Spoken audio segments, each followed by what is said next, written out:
오늘 아침 뉴스의 맥을 짚어드리는 시간 뉴스연구소. 오늘부터 새롭게 뉴스연구소에 합류한 연구위원 소개합니다. CBS 조태임 기자 어서 오십시오. 네, 안녕하세요. 반갑습니다. 네, 열심히 뛰어주세요.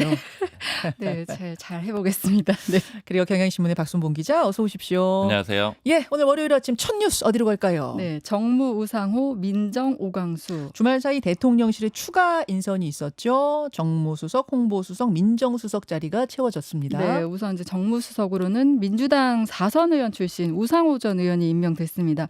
민주당에서는 원내대표와 비대위원장을 지낸 인물인데요. 네. 강훈식 비서실장은 우 수석에 대해서 이제 국민 갈등을 해소하고 여야를 아우르는 통합의 적임자다. 여기 이렇게 소개를 했어요. 예. 홍보소통수석으로는 중앙일보 기자 출신 이규현 전 JTBC 대표가 임명됐고요. 대통령실은 새 정부의 개혁 의지를 국민에게 효과적으로 전달할 인사라고 설명했습니다. 네. 이제 사실 이제 가장 관심이 모인 건 민정수석 인선인데요. 그렇죠. 뭐 임명 전부터 검찰 특수통 출신이 오광수 변호사가 될 거란 얘기가 들리면서 당 안팎에서 이제 우려의 목소리가 있었는데 이제 실제 임명까지 이뤄졌습니다. 예.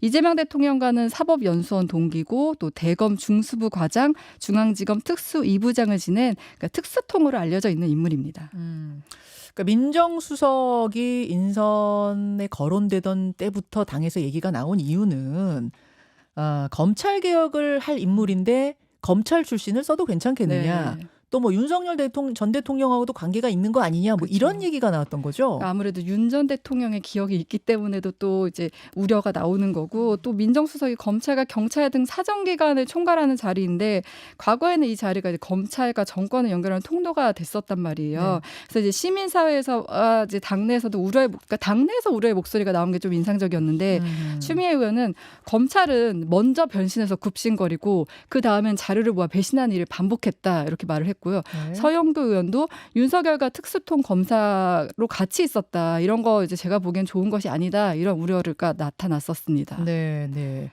그러나 대통령실에서는 최종적으로 인사를 하면서 어떤 입장을 냈습니까? 그러니까 대통령실은 이재명 대통령이 정치 검찰 피해자라, 그러니까 이런 우려에 대해서 너무 잘 알고 있다 이런 입장이고, 그리고 오 수석은 검찰 개혁의 철학을 충분히 이해하고 있고 이런 우려를 불식시킬 수 있는 인물이다 이런 설명이고요. 네. 대통령실 내부에서도 오히려 이 검찰을 잘 알기 때문에 더 잘할 수 있을 거라 이런 기대가 있고 또 이제 당내 우려가 있다 보니까 그제 대통령 이제 그 당 지도부 만찬이 있었잖아요. 여기에서 왜 이렇게 인선을 한 건지 충분히 배경을 설명했고 그 자리에 있는 의원들도 이제 수긍을 했다고 합니다. 말하자면 이제 서영교 의원이나 네. 이런 반대했던 의원들도 수긍을 했다 네, 이런 얘기인 서영구 거죠. 의원도 지금 이제 입장을 좀 선회했습니다. 자, 박순봉 기자 네. 어떻게 보십니까?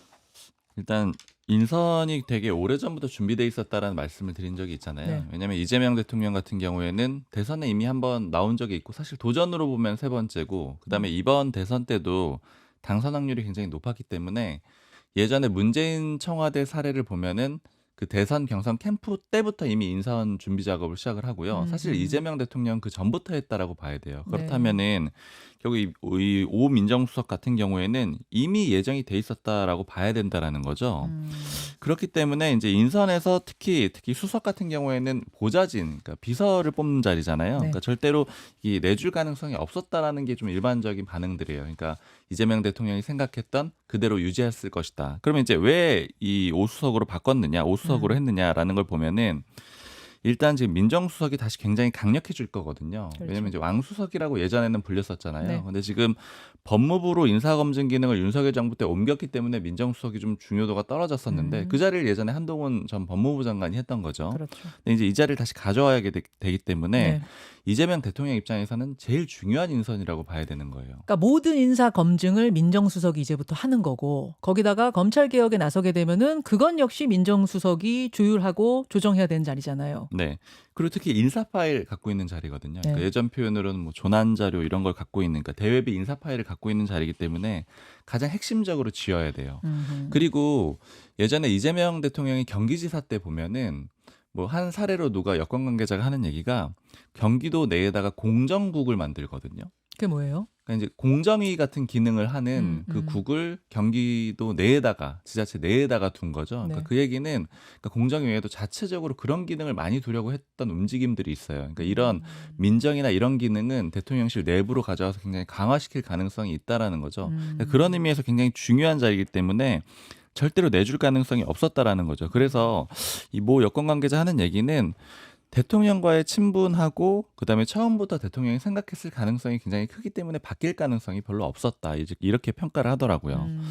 그리고 제가 이 전반적으로 이 민정수석하고 좀 비슷하다라고 생각이 들었던 게 박관천 경호처 차장이에요. 그러니까 박관천 경호처 차장 같은 경우에는 이 비경호처 출신 인물이잖아요. 그러니까 네. 비슷하면서도 다른 점이 있는 건데 왜 이 경호처 차장으로 임명이 됐느냐 이걸 좀 물어보니까 네. 뭐 수사기관에 있었던 인물이 하는 얘기가 원래 박관천 차장이 박근혜 청와대에 있었잖아요. 그렇죠. 그때 공직기강 비서관실에 있었는데 그때 했던 업무가 경호처 감찰을 굉장히 좀 적극적으로 했었다라는 거예요. 검증하고 감찰을요. 그러니까 이 얘기는 결국에는 경호처를 적극적으로 볼 수 있는 사람, 개혁할 수 있는 사람을 보내겠다라는 거거든요. 그러니까 검찰을 잘 아는 오광수 변호사를 민정수석으로 앉히고 또 경호처에 대해 잘 아는 박관천 전 비서관을 이 자리에 앉히고 뭐 이런 것이 다 이유가 있다. 잘 아는 사람으로서 그쪽을 개혁하겠다. 뭐 이런 의지인가요? 맞습니다. 그리고 또 이 조국 전 민정수석의 사례를 드는 사람들도 꽤 있어요. 왜냐하면 검찰 출신이 아니다 보니까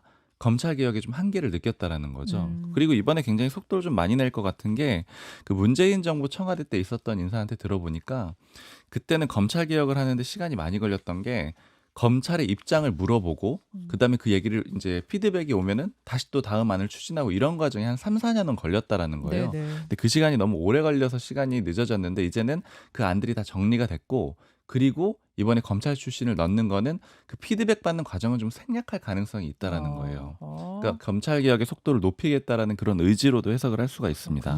그렇군요. 예, 이렇게 되면 혹시 이번에 이제 이 오광수 수석을 놓고 벌어졌던 이 뭐 논란이라면 논란 이런 것들이 민주당 원내대표 선거에도 영향을 미칠 수 있다고 보세요? 어떻게 보세요, 박순봉 기자?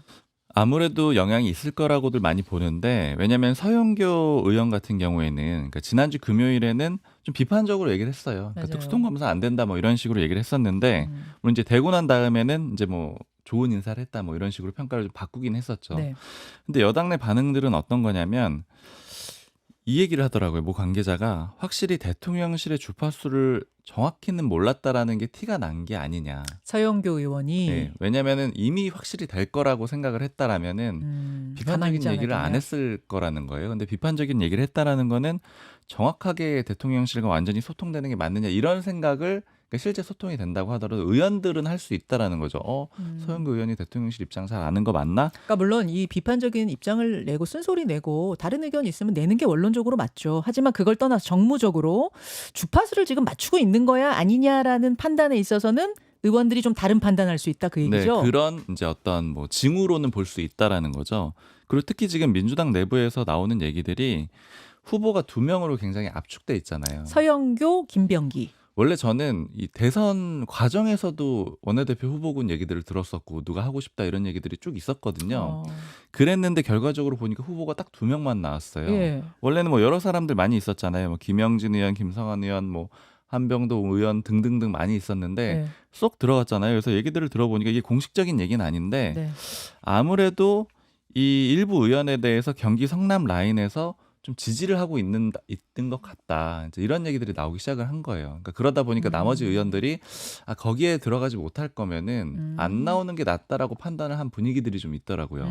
그래서 이제 후보군이 굉장히 2명으로 좁혀졌다라는 거는 결국에는 대통령실에서 아주 명시적인 입장을 내지 않는다고 하더라도 예. 소위 말하는 대통령의 생각이 많이 반영될 수밖에 없는 거죠. 그 측근 그룹이라고 하더라도요. 특히 대통령 당선되고 나서 초기는 정말 강력한 힘을 가지고 있잖아요. 네. 그러니까 당에서 원내대표 누가 되느냐에 대해서도 뭐 대통령이 지명하는 건 아니지만 그 중에 상당히 반영된단 말입니다. 그런 의미에서 누구로 모아진 거 아니야 라는 얘기가 벌써 나오는군요. 네. 그래서 지금 두 사람인데 원내대표 선거는 사실 알 수가 없어요. 알 수가 없는데 왜냐하면 뭐 워낙에 깜깜이 선거라고 평가를 하잖아요. 그런데 일단 제가 들은 분위기로는 대외적으로 보면 서영교 의원이 굉장히 유명해서 대중적 인지도는 높은데 네. 김병기 의원이 그 총선 공천 때 역할을 많이 했다라는 평가들이 있거든요. 그러니까 공천 과정에서 이재명 대표가 압도적인 당내 지지를 확보하는 그 과정에서 힘을 많이 썼기 때문에 좀 힘이 실리는 것 같다 이런 평가들이 꽤 있습니다. 그 권리당원 투표도 굉장히 큰 변수인데 지금 의석수로 치면 34석이나 반영이 되는 거거든요. 아니 그러니까 원래 원래 원내대표 경선에는 권리당원들이 참여하는 게 아니잖아요. 의원들만 뽑았던 네. 거잖아요. 이번에 바뀌는 거예요, 룰이. 네, 처음으로 적용되는 거고 우리나라 정당 역사상 처음일 겁니다. 네. 지금 167석 중에 20%를 반영하기로 했으니까 34석이 되는 거거든요. 근데 34석이면 당락 좌우할 정도가 되는 겁니다. 충분히. 어. 의원들 경선에서 특히나 그렇고 1대1 구도니까 더더군다나 그렇거든요. 예. 그래서 이제 아까 말하는 그런 이제 오광수 수석 같은 그런 사례들도 굉장히 중요한 지표가 될 수 있다라는 거죠. 권리당원들 입장에서는 의원들 접촉이 좀 뭐 할 수는 있는데 상대적으로 적다라고 보면은 어떤 인물이 이재명 대통령이랑 좀 가까운 인물일까 이런 것들을 따져보게 되기 때문에 중요한 변수가 될 수 있을 것 같습니다. 알겠습니다. 언제 하죠? 민주당 원내대표 경선? 날짜가 13일입니다. 13일. 네. 13일. 알겠습니다. 이런 가운데 그 인사를 둘러싸고 지금 아직 결정은 안 됐지만 네. 계속 논란이 이어지고 있는 인물이 한 명 있죠. 네. 헌법재판관 후보자로 거론되고 있는 이승 누구죠? 이름이? 이승엽 변호사. 이승엽 변호사. 네. 예. 네, 그러니까 지금 헌법재판관 자리가 이제 두 자리가 공석인데 뭐 오영준 고등법원 부장판사, 위강하 서울고법 판사, 이승엽 변호사가 이제 최종 후보군으로 거론되고 있는데 여기서 이승엽 변호사 같은 경우는 그 이재명 대통령의 변호사이기도 합니다. 그러니까 공직선거법 위반, 위증교사, 대북송금 사건을 맡아와서 변호를 해왔기 때문에 야권에서는 이거 보훈 인사 아니냐, 뭐 이해충돌 아니냐 이런 비판 나오고 있고요. 그렇다 보니까 뭐 김기현 의원 같은 경우는 대통령 개인을 위한 방탄 재판관이다 표현을 했고 나경원 의원은 이거는 사법보험이다 이런 표현도 썼어요. 근데 대통령실의 해명은 이해충돌 어떤 점이 이해충돌인지 납득하기 어렵다. 아직은 이렇게 설명하고 있거든요. 그래서 이재명 대통령 변호한 사람은 공직에 나갈 수 없다는 건지 이제 그 기준이 모호하다. 그러니까 이런 비판에 대해서는 좀 받아들이기 어렵다 이런 입장입니다. 네, 박순봉 기자. 이건 네. 지금 어떻게 전개될 걸로 보세요? 이것도 역시 추정이긴 한데 굉장히 가능성이 좀 높아 보여요. 왜냐하면 제가 브리핑을 보면서 굉장히 좀 이례적이라고 생각이 들었던 게 보통 이런 인선 같은 경우에 지금 공식적으로 발표를 한 게 아니잖아요. 네. 그 대통령실 인선 같은 경우에 보통 물어보면 답변이 뭐냐면 인사사항은 확인해 줄 수 없다 이거거든요. 근데 지금 대통령실 관계자가 했던 표현은 뭐냐면 어떤 점이 이해충돌이냐 이렇게 물어본 거잖아요. 그러니까 이 얘기는 뭐냐면은 3명의 후보가 맞다는 얘기예요. 그러니까 후보에 올라 있는 건 맞다는 걸 인정한 셈이네요. 네, 맞는 것이고 여론도 꽤 적극적으로 보겠다라는 그런 의미가 되는 예, 거거든요. 예. 그러니까 이거는 상당히 좀 의지를 가지고 추진을 한다라고 봐야 되기 때문에 가능성이 좀 높다라고 봐야 될 것 같습니다. 그래서 이제 대통령실 이 관계자 표현을 보면서 좀 연속적으로 좀 중요하게 봤던 게 대통령실 브리핑 방식을 변화시키겠다라는 거거든요. 네. 그러니까 아침에 오다가 보니까 이재명 대통령도 직접 X에다가 올렸더라고요. 그러니까 기존에는 질의응답 과정은 대부분 비공개로 하고 대통령실 관계자 이렇게 익명 전환해가지고 이렇게 맞아요. 보도를 하도록 했었거든요. 네. 근데 이제는 그 대통령 기자회견처럼 예. 모든 과정을, 그러니까 참모들과의 질의응답, 뭐 다수는 좀 대변인이 될 가능성이 있겠죠. 질의응답 과정을 모두 다 공개하기로 지금 대통령실이 결정을 했습니다. 예. 이거 굉장히 좀 큰 변화라고 생각이 드는 게 대통령실이 이렇게 정보를 좀 독점적으로 가지고 있고 그다음에 보안이 굉장히 중요한 그런 기관이잖아요. 네. 그래서 제가 그 윤석열 대통령실에 출입을 했었을 때를 보면은 아이러니한 이런 상황들도 있어요. 예를 들어 대변인이 브리핑을 해요. 그다음에 이제 비공개로 바꿉니다. 그렇죠. 그다음에 대변인이 또 질의응답을 받아요. 그럼 네. 기사에는 어떻게 쓰냐면 뭐 대변인이 이렇게 말했다 쓰고 그 밑에는 대통령실 관계자는 그러니까 화자는 같은데 대통령실 관계자는 이렇게 말했다 이렇게 쓰고요. 그다음에 백백 브리핑이라고 해가지고 그 질의응답 말고 또 완전히 오프를 걸어서 하는 얘기들이 있어요. 예. 그냥 이제 걸어 나오면서 복도에서 하는 얘기인데 그때 들은 얘기는 전해졌다나 알려졌다로 쓰도록 돼 있거든요. 계속 대변인이 얘기하는 건데도 한 명이 물론 다른 경우도 공개냐 있지만 비공개냐 네. 복도 걸어가면서 하는 거냐에 따라서 달라질 수 있다. 네, 그렇게 표현들을 했는데 재밌네요. 이제 공개를 하게 되면은 완전히 오픈이 되겠죠. 그래서 이건 아마 보도 양식에도 굉장히 큰 변화가 생길 겁니다. 그리고 이제 질문하는 기자도 카메라로 비추기로 했다면서요. 네, 이게 대통령 기자회견 같은 경우에는 딱 공개가 되니까 네. 누가 하는지 나오고 이래서 굉장히 긴장을 많이 하고 기자들도 준비를 많이 하거든요. 떠는 기자도 봤어요. 카메라에 얼굴 비추면. 네, 표현도 준비 많이 하고 네. 뭐 질문도 뭐 몇십 개씩 준비하고 이렇게 하거든요.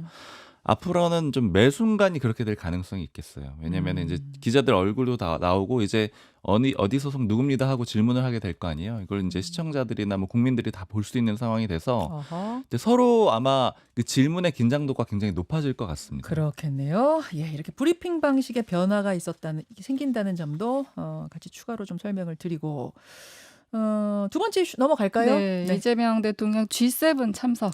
이재명 대통령 트럼프 대통령과 지난 6일에 네. 통화를 했고 G7 정상회의 첫 외교 무대 데뷔도 그렇죠. 결정이 됐죠. 네, 이게 정상으로서 이제 첫 외교 무대 데뷔한다는 그 의미가 있는데 이재명 대통령 15일부터 4일 동안 캐나다 엘버타주에서 열리는 G7 정상회의에 참석합니다. 지금 취임 열흘 만에 본격적인 외교 무대 데뷔하는 건데 네. 이게 역대 대통령 중에서는 가장 짧은 기간이라고 해요. 그러니까 가장 빨라요. 네.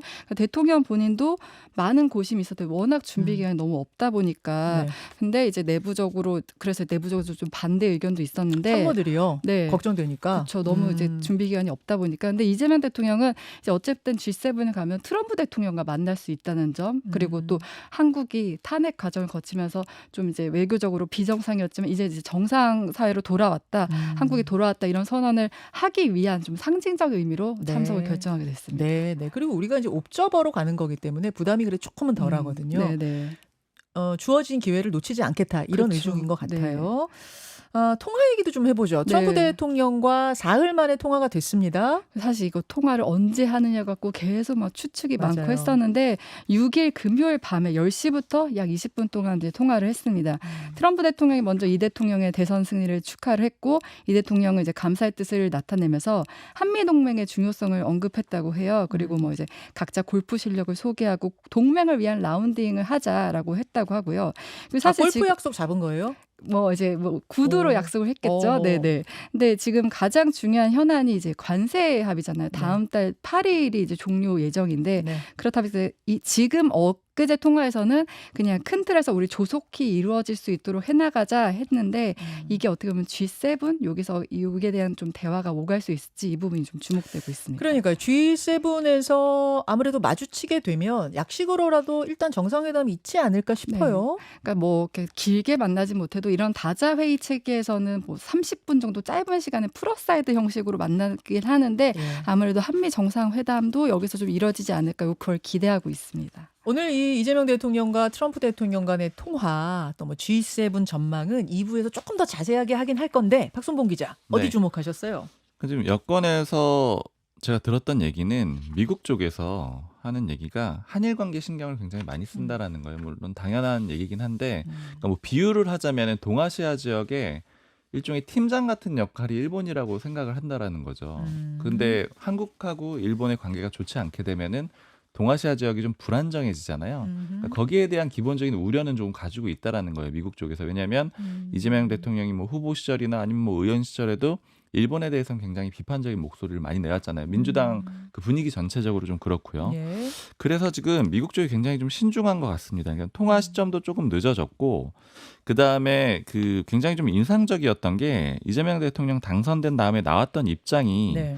중국의 개입과 영향력이 우려된다 이런 내용이었었거든요. 백악관 입장 말씀하시는 네. 거죠? 당선되던 날 백악관에서 축하 인사를 전하면서 그 뒤에다가 좀 이례적인 말을 덧붙였잖아요. 중국이 자꾸 민주주의 국가에 뭐 개입하는 게 우려된다. 그래서 이게 무슨 소리야? 왜 당선 축하 인사 뒤에 이런 걸 붙여? 우리가 그러지 않았습니까? 결국에는 이제 미중 간의 이 힘싸움에도 한국을 아무래도 끌어들일 수밖에 없다라는 그런 입장이 반영이 돼 있는 거고요.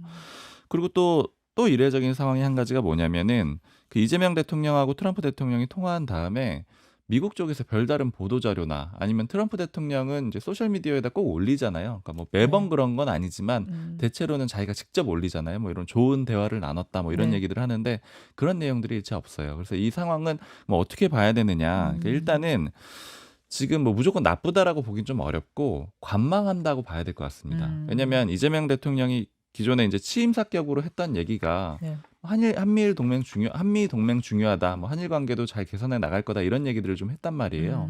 그러니까 이 얘기는 결국에는 미국 입장에 봤을 때는 어떻게 할지 일단 한동안은 좀 지켜보겠다라는 거죠. 그래서 비교적 굉장히 신중하게 지금 접근을 하고 있다. 그러니까 좋은 말로 하면 신중하게인데 또 어떻게 보면 길들이려고 이러는 건가? 간보나 이런 생각도 좀 기선잡기, 들어요. 네. 기선잡기 그럴 수 같은 있어요. 느낌도 들고. 근데 다만 여권 쪽에서 뭐 관계자가 표현하는 게 그래도 그러니까 당연히 미국과의 관계가 좋은 게 이제 국익에 좋긴 한데 관세 국면에서는 네. 긴장 관계가 나쁘지만은 않을 수 있다라는 거예요. 왜냐하면 너무 우호적인 관계였으면 이 관세 국면에서는 트럼프 대통령이 굉장히 공격적으로 뭐 치고 나와가지고 뭐 우리 이미 이렇게 하기로 했다 이런 식으로 나올 수가 있는데 지금은 긴장 관계니까 섣불리 먼저 뭘 던지지는 않고 있는 상황이거든요. 예. 통화하고 나서 트럼프 대통령이 뭐 우리 좋은 합의했다 이렇게 막 발표해버리고 이러면 되게 머리가 아파질 수 있는데 지금은 그래도 좀 시간상으로는 좀 여유가 있어졌다 이런 평가도 있습니다. 알겠습니다. 이 내용 잠시 후 2부에 이화여대 박원곤 교수와 함께 좀 꼼꼼하게 더 짚어드리기로 하죠.